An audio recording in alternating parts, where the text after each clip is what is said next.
गांव के किनारे घने जंगल के पास एक पुराना मकान था। उस रात तेज बारिश हो रही थी, बिजली कड़क रही थी और तूफान चल रहा था। उस मकान में 4 लोग बैठे थे। रघु, गांव का सबसे साहसी लड़का जिसे भूत प्रेत पर यकीन नहीं था।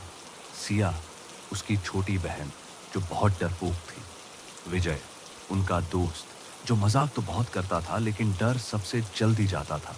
बूढ़ा हरिनाथ, गांव का बुजुर्ग जिसे पुरानी कहानियां और रहस्य सुनाने का शौक था। बिजली चली गई थी।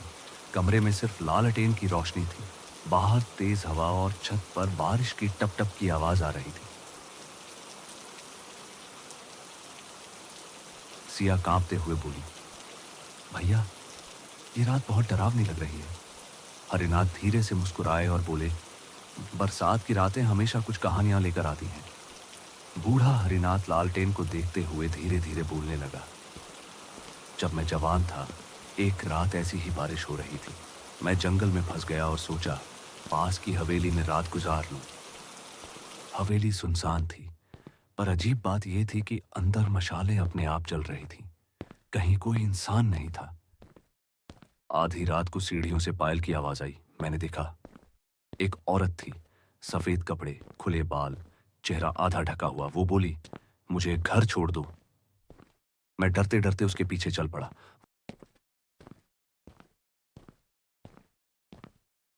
वो हवेली से बाहर जंगल में ले गई।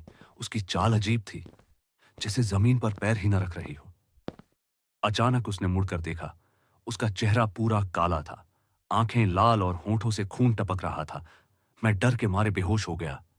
जब आंख खुली तो सुबह थी, लेकिन वहां कोई हवेली नहीं थी। आज तक समझ नहीं पाया वो औरत कौन थी। सिया डरते हुए बोली, बाबा, मैंने भी पिछली बरसात में तालाब किनारे उसी औरत को देखा था। विजय घबरा कर बोला, चुप, ऐसी बातें मत करो। रघु हंसकर बोला, ये सब अंधविश्वास है, भूत प्रेत जैसी कोई चीज नहीं होती। तभी अचानक दरवाजे पर धड़ाम धड़ाम की आवाज होने लगी, जैसे कोई जोर जोर से खटखटा रहा हो। रघु हिम्मत करके दरवाजा खोलने गया। बाहर कोई नहीं था, सिर्फ बारिश और हवा।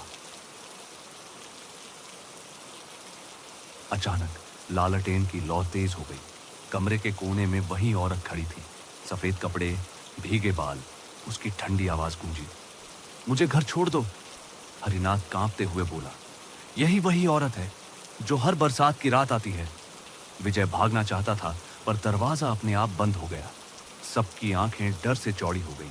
औरत धीरे धीरे रघु के सामने आकर बोली, तुम कहते थे आत्माएं नहीं होती, अब मुझे घर छोड़कर दिखाओ। रघु कुछ बोल पाता, इससे पहले ही वो औरत उसके अंदर समा गई। रघु की आंखें लाल हो गईं और उसकी आवाज बदलकर औरत जैसी हो गई, अब ये घर मेरा है। अगली सुबह गांव वाले उस मकान में पहुंचे। दरवाजा टूटा हुआ था। अंदर सिर्फ सिया और विजय बेहोश पड़े थे। रघु और बूढ़ा हरिनाथ कहीं नहीं मिले। लोग कहते हैं बरसात की हर रात उस मकान से किसी मर्द की हंसी और किसी औरत की पायल की आवाज सुनाई देती है, लेकिन कोई नहीं जानता वो औरत सच में कौन थी।